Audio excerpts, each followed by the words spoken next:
Looking now at the practice module 10 exercise, which will carry you into modules 10, 11, and 12.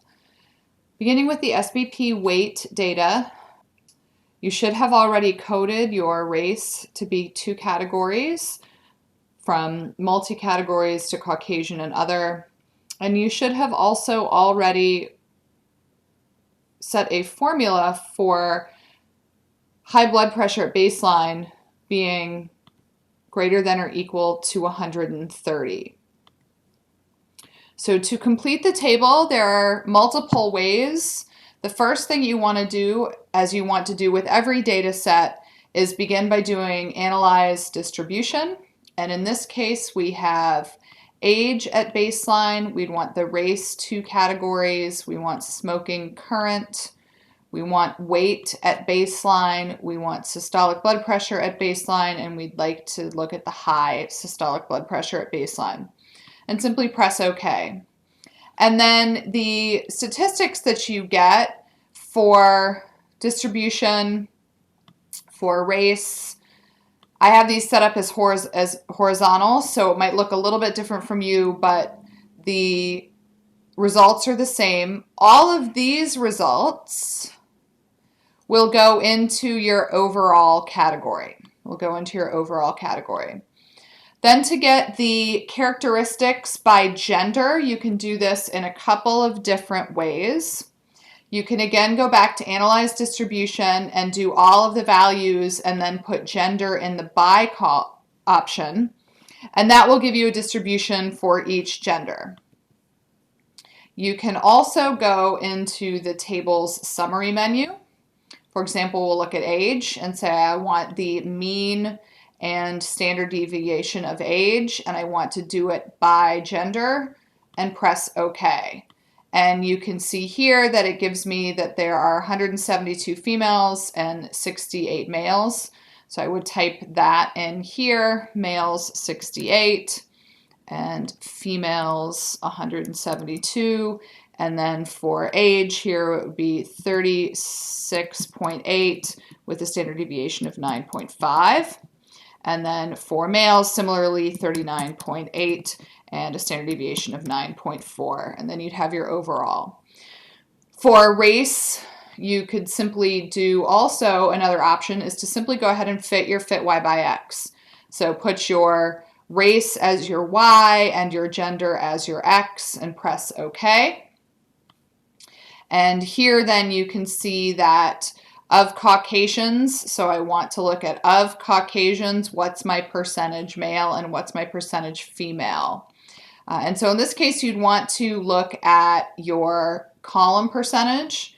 So there are 216 Caucasians and 154 of those are female. And the column percent is the middle here, so 71.3%, or 154 and 71.3% female. So put that over here, and over here you would want of my males, I'm looking at this middle percentage here again, 28.7. So there are 62 here, and then 28.7. And you can see here that these will add up to 100. And you would do the same for other, looking at the column percentages. So 75% others are female and 25% others are male. You could then do the same fit Y by X for smoking. You could do summary or distribution or fit Y by X for weight at baseline, SBP at baseline, SBP greater than 130 at baseline. To answer the question about whether or not there's a difference in the mean systolic blood pressure by gender at baseline, that is an analyze fit Y by X, and I want my mean SBP here, and I want my gender to be my X factor here. And once again, this is a group's mean, so I'll ask for my means and standard deviations and my means ANOVA pooled T. So you can double check your means and standard deviations here. So my males are 123.5 with a standard deviation of 13.4, and my females are 118.6 with a standard deviation of 12.6. You get the overall from analyzed distribution. And then from here, you can answer the question.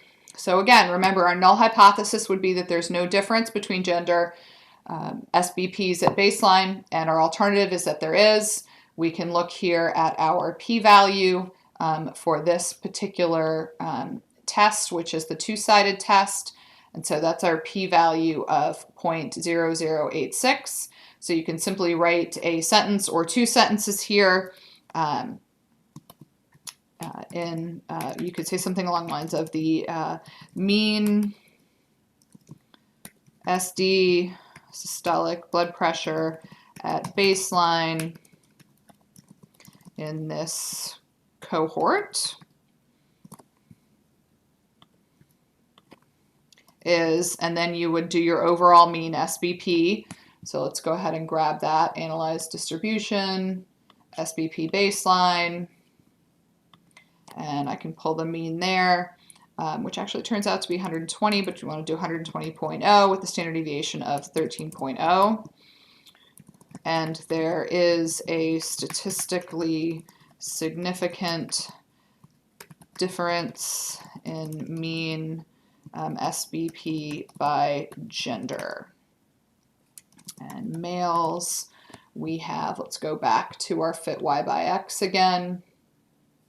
So in my jump window, let's go back to our fit y by x. And so I can say males are 123.5 with a SD of 13.4 versus females are 118.6 with a standard deviation of 12.8, and then include my p-value of 0.0086. And then you can simply do the same thing for the mean SBP by smoking current versus not current. So just make sure that you have 240 observations, that you don't have any excluded if you've done prior work in this. And then complete the table and then answer the SBP by smoking. So not going to release an answer key for this to give you an opportunity to reassess what you've done as you move into Module 11.